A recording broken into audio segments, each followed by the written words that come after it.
Everyone, welcome to sleepy classes. आज हम polity घटना चक्र सीरीज हर वेडनेसडे की तरह लेकर आए हैं आपके लिए, जहां पे डिस्कस करेंगे 10 previous year questions from polity itself. So the first question is, which one of the following expenditure is not charged on the consolidated fund of India? A. Salary and allowances of the President of India, salary and allowances of the Vice President of India, salary and allowances of the Justices of the Supreme Court of India, and D. Salary and allowances of the Speaker of the Lok Sabha.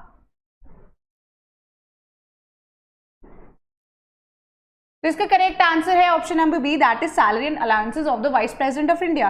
तो जब हम consolidated fund of India की बात करते हैं तो कुछ ऐसी सैलरीज होती है या कुछ ऐसा पार्ट होता है या एक्सपेंडिचर्स चार्ज होता है जो कि नॉन वोटेबल होता है इन द पार्लियामेंट इटसेल्फ। तो जो नॉन वोटेबल पार्ट है इसमें सैलरीज इंक्लूड होती हैं सर्टन मेंबर्स जो है उनकी, या सर्टन ऑफिशियल्स की at the central as well as at the state level also. तो कंसोलिडेटेड फंड ऑफ इंडिया में से वाइस प्रेसिडेंट ऑफ इंडिया की सैलरी जो है वो चार्ज नहीं होती है, because vice president of India being the chairman of the Rajya Sabha, उनकी सैलरी जो है वो डिटर्मिन करता है parliament from time to time, and वो सैलरी ड्रॉ करते हैं विच इज इक्विवेलेंट या that is as per the requirement of the member of the Rajya Sabha itself. तो यहाँ पे वाइस प्रेसिडेंट ऑफ इंडिया की जो सैलरी है दैट इज नॉट इंक्लूडेड और that is not charge on the consolidated fund of India. So the next question is, a bill which merely involves expenditure and does not include any of the matters specified in Article 110 can be A. Initiated only in Lok Sabha, B. Initiated in either the House of the Parliament, C. Initiated only in Rajya Sabha, and D. Initiated only in the joint session of both the houses of the Parliament. तो इसका correct answer है option number B, that is initiated in either the house of the parliament. तो question की demand यही थी कि जो भी बिल या एक्सपेंडिचर की बात हो रही है other than specified in article 110, तो यहाँ पे आर्टिकल 110 जो है हमारा कॉन्स्टिट्यूशन ऑफ इंडिया का, वो डील करता है हमारा मनी बिल्स के साथ। ठीक है, मनी बिल जो कि सिर्फ और सिर्फ ऐसे बिल या एक्सपेंडिचर्स जिनकी प्री अप्रूवल रिक्वायर्ड है from the president before introduction in the Lok Sabha, and सिर्फ और सिर्फ लोकसभा में ही प्रेजेंट किए जा सकते हैं। And any bill other than the money bill की अगर हम बात करते हैं can be presented in either house of the parliament, और यही है इसका आंसर जो क्वेश्चन की डिमांड थी। सो the next question is, what is the difference between vote on account and interim budget? First, the provision of a vote on account is used by a stable government, while interim budget is a provision used by a caretaker government. Second, a vote on account only deals with the expenditure in government's budget, while interim budget includes both the expenditure and receipts. तो इसमें से options आपको correct वाले choose करने हैं, A 1 only, B 2 only, C both 1 and 2, and D neither 1 nor 2. तो इसका correct answer है option number B, that is 2 only. तो जब हम वोट्स ऑन अकाउंट्स की बात करते हैं और इंटरिम बजट की बात करते हैं, ये दो टर्म्स के लिए हमें प्योरली क्लियर होने की बहुत ज़्यादा ज़रूरत है। तो वोट ऑन अकाउंट जो है वो उस तरह का एक्सपेंडिचर है, ये उस टाइम का एक्सपेंडिचर है जो कंसोलिडेटेड फंड ऑफ इंडिया से निकालने की परमिशन फॉर 1 मंथ और 2 मंथ्स के लिए हमें चाहिए होती है। तो जब हम देखते हैं कि बजट हमारा फरवरी में प्रेजेंट हो जाता है, बट फाइनेंशियल ईयर स्टार्ट होता है हमारा 1 अप्रैल से, तो ये जो अप्रैल से या जो फरवरी से अप्रैल के बीच का जो टाइम पीरियड है, इसमें जो गवर्नमेंट को खर्चा करने के लिए पैसा चाहिए होता है, उसके लिए क्या होगा, वोट्स ऑन अकाउंट्स वो टर्म होती है कि जो वो पैसा सैंक्शन किया गया है for the government to carry on with its normal functioning for those 2 months, ये वोट्स ऑन अकाउंट होता है। इंटरिम बजट में इंक्लूड होता है ये वाली अमाउंट जो वोट्स ऑन अकाउंट वाली भी है, इसके अलावा जो गवर्नमेंट एक्सपेंडिचर कर रही है वो भी इसमें इंक्लूड होता है। सो जो सेकंड स्टेटमेंट है वो हमारी बिल्कुल करेक्ट है, क्योंकि इन दोनों टर्म्स का जो मीनिंग है वो डायरेक्टली यही चीज ले डाउन करता है। वैराज जो provision of vote on account जो है एक स्टेबल गवर्नमेंट का कहीं से भी इसका लेना देना नहीं है। गवर्नमेंट स्टेबल हो अनस्टेबल हो, स्ट्रॉन्ग पार्लियामेंट में उसका सपोर्ट है या नहीं है, अगर ऐसे हम बात करेंगे तो उसका वोट्स ऑन अकाउंट से या इंटरिम बजट से ऐसा कुछ लेना देना नहीं है, क्योंकि इन दी एंड अगर हम देखते हैं बजट को when it is put to vote, अगर स्टेबल गवर्नमेंट नहीं है तो इवेंचुअली वो चीज जो है वोट्स ऑन अकाउंट और इंटरिम बजट तो जो है बिल्कुल तरीके से पास हो ही नहीं पाएगा, and as a result government गिर जाएगी। तो स्टेबल गवर्नमेंट अनस्टेबल गवर्नमेंट का यहाँ से कोई लेना देना नहीं है। So the next question is, the secretariat of a parliament of India is A. Under Minister of Parliamentary Affairs, B. Under President, C independent of the government and D under the supreme court.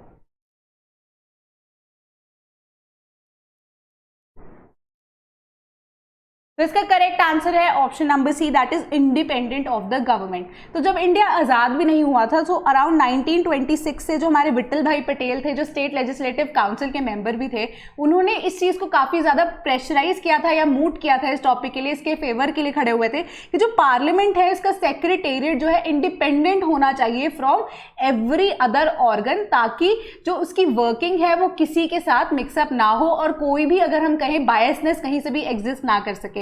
तो as a result जो हमारा constitution में article 98 है वो deal करता है secretariat of the parliament के बारे में, कि जो वो इंडिपेंडेंट होगा from the government and it's functions. तो हमारे पास जो सेक्रेटेरिएट ऑफ द पार्लियामेंट है वो बिल्कुल ही इंडिपेंडेंट है from the other organs of the government of India as well. So the next question is, the Scheduled Caste and Scheduled Tribes Prevention of Atrocities Act is a special provision for the advancement of Scheduled Caste and Scheduled Tribes which is based on the following doctrines। तो इसमें से कौन सी doctrines जो है उसके basis पे ये act को लागू किया गया है? A, doctrine of severability, B, doctrine of preferred position, C, doctrine of protective discrimination, D, doctrine of harmonious construction. तो इसका करेक्ट आंसर है option number C, that is doctrine of protective discrimination. तो इस क्वेश्चन के साथ deal करने के लिए आपको चारों जो डॉक्ट्रीन है इसका मीनिंग पता होना चाहिए। डॉक्ट्रीन ऑफ सेवरेबिलिटी हमें क्या कहता है?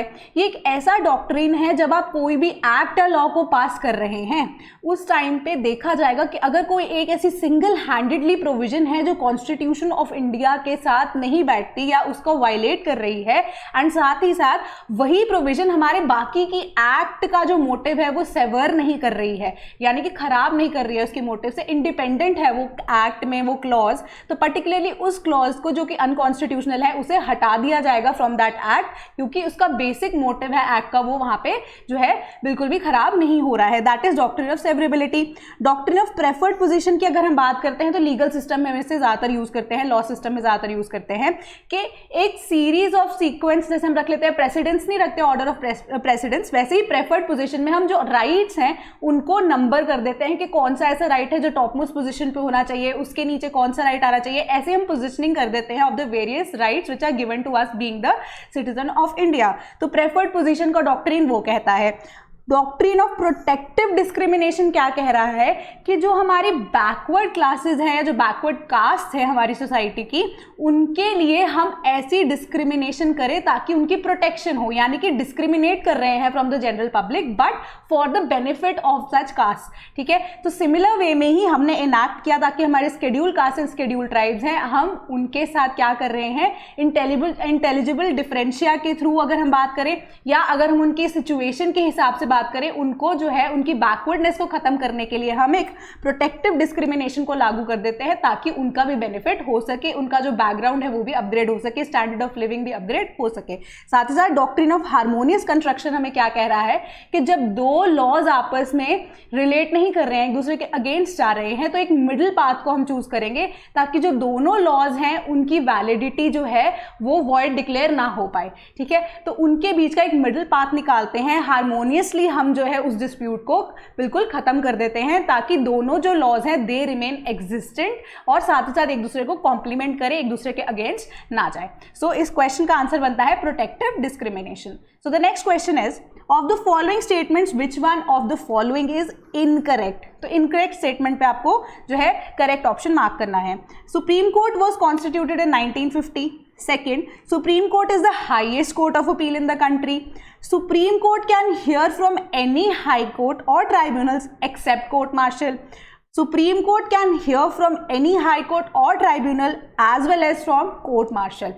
तो यहाँ पे हमें डिसाइड कर रहा है कि कौन सी स्टेटमेंट है हमारी गलत। इनकरेक्ट स्टेटमेंट को आपको यहाँ पे मार्क करना है।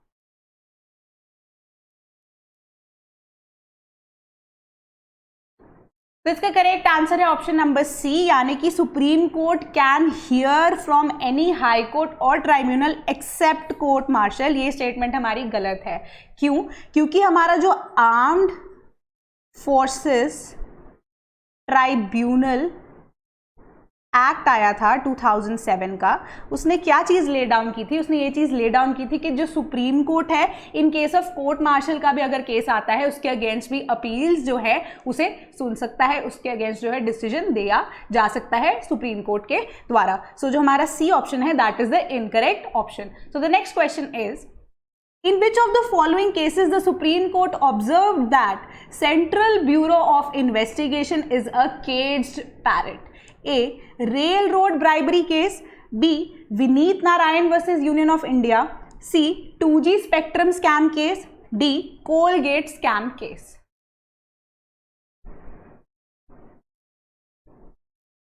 इसका करेक्ट आंसर है option number D, that is Colgate scam case. तो इस केस में क्या चीज हुई थी? कोल को या कोयला घोटाला हम इसे बोलते हैं, कोयला घोटाला हुआ था। गवर्नमेंट जो थी वो खुद से कटघरे में थी इस सिचुएशन में, और सीबीआई को इन्वेस्टिगेशन दे दी गई थी। सो इन सच अ सिचुएशन क्या सिनेरियो ले डाउन हुआ था कि सुप्रीम कोर्ट ने ये चीज कहा था कि जो सीबीआई है वो भी केज्ड पैरेट है। वो ऐसा क्यों कहा गया? क्योंकि जो सेंट्रल ब्यूरो ऑफ इन्वेस्टिगेशन जो हमारी सीबीआई है वो एक्चुअली में कॉन्स्टिट्यूट जो होती है, जो अपॉइंटमेंट्स होती हैं वो सेंट्रल गवर्नमेंट की इंटरफेरेंस के साथ ही होती है, या जो सेंट्रल गवर्नमेंट है वो ही कॉन्स्टिट्यूट करती है हमारी सीबीआई को। तो गवर्नमेंट के अगेंस्ट सबूत इकट्ठा करने में इन सच अ सिनेरियो जो सीबीआई है उसके हाथ भी बंध जाते हैं, क्योंकि पॉलिटिकल इंटरफेरेंस काफी ज्यादा हो जाता है। पीपल इन पावर के अगेंस्ट आप जो है इन्वेस्टिगेट करके सबूत गवर्नमेंट को जुडिशरी को पकड़ा रहे हैं, दे रहे हैं। सो इन सच अ सिनेरियो जो हमारी सीबीआई है वो बन जाती है केज्ड पैरेट, और ये ले डाउन किया गया था in the Colgate scam case. So the next question is, Which one of the following statements about the state governors is incorrect? Again आपको गलत स्टेटमेंट को मार्क करना है। A. He is a part of the state legislature. B. He can pardon a death sentence. C. He does not appoint the judges of the high court के state, ठीक है, state high court, and he has no emergency powers. So kindly mark your answers please. इसका correct answer है option number B, that is he can pardon a death sentence. ये बिल्कुल incorrect option है। तो जब हम गवर्नर की बात करते हैं इन द स्टेट, वो एक तरह से प्रेसिडेंट के रिप्रेजेंटेटिव होते हैं इन द स्टेट इटसेल्फ, और जो भी काम होता है in the name of governor ही होता है in the state. But he is a part of state legislature being the executive, ये स्टेटमेंट बिल्कुल सही है। And he does not appoint the जजेस of the state high court, क्योंकि president appoint करते हैं। साथ ही साथ he has no emergency powers, तो ये चीज बिल्कुल ही गलत है, क्योंकि स्टेट में अगर कोई भी इमरजेंसी लगानी होती है थ्रू द गवर्नर इटसेल्फ ही होती है।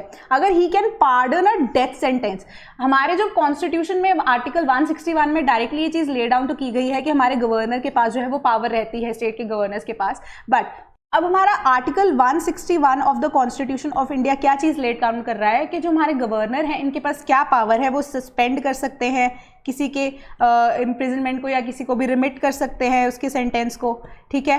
एंड इसके अलावा पार्डन ग्रांट कर सकते हैं।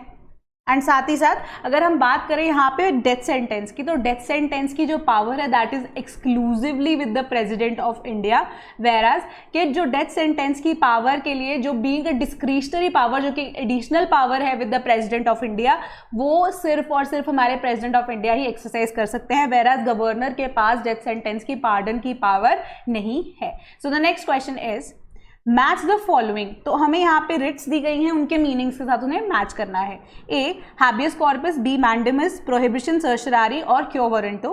दूसरी साइड पे है be more fully informed, by which authority, we command, and let us have the body, writ to subordinate courts. तो उसके अकॉर्डिंगली आपको कोड्स में सिलेक्ट करना है कि कौन सा आंसर करेक्ट है, तो A B C D and E में से। So kindly mark your answers please.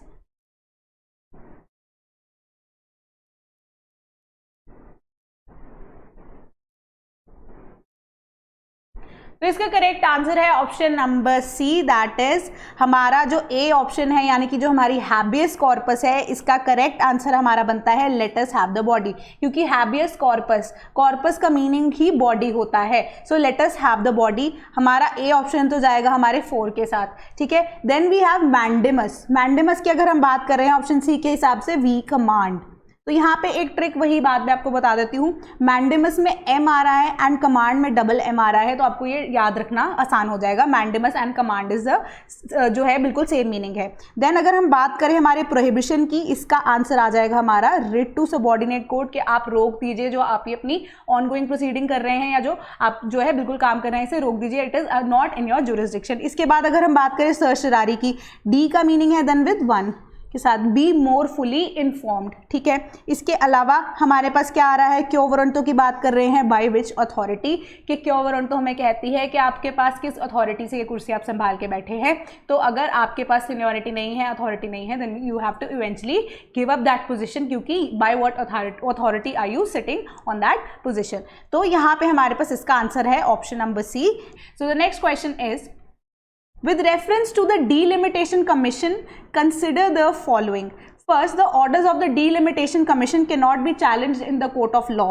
Second, when the orders of the delimitation commission are laid before the Lok Sabha or state legislative assembly, no modifications can be done in the orders. So which of the following statement or statements is or are correct? A, 1 only, B, 2 only, C, both 1 and 2, and D, neither 1 nor 2.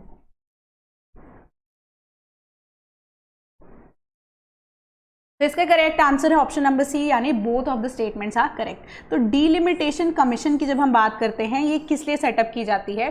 Delimitation commission का काम यही है कि जो हमारी constituencies हैं based on the census, उनकी जो है पॉपुलेशन के हिसाब से सेंसस में जो रिजल्ट आया है उनके बेसिस पे जो हमारी Lok Sabha, Rajya Sabha, state legislative assemblies है, इनकी सीट्स की नंबरिंग करें, एरिया वाइज जो है आपस में अगर हम कहें तो रीएलोकेशन जो है हो सकती है of the people and the territories as well. तो फिलहाल की अगर हम बात करते हैं डीलिमिटेशन कमीशन की, तो जो ऑर्डर्स है डीलिमिटेशन कमीशन के, इट के not be challenge in any court of law, ये चीज जो है स्ट्रिक्टली ले डाउन की गई है। साथ ही साथ कि जब ऑर्डर्स और डीलिमिटेशन कमीशन है, अगर उनको लोकसभा या राज्यसभा या स्टेट लेजिस्लेटिव असेंबली के सामने रखा जाता है फॉर मॉडिफिकेशन, इसके अंदर कोई भी मॉडिफिकेशन जो है अलाउड नहीं है। क्यों?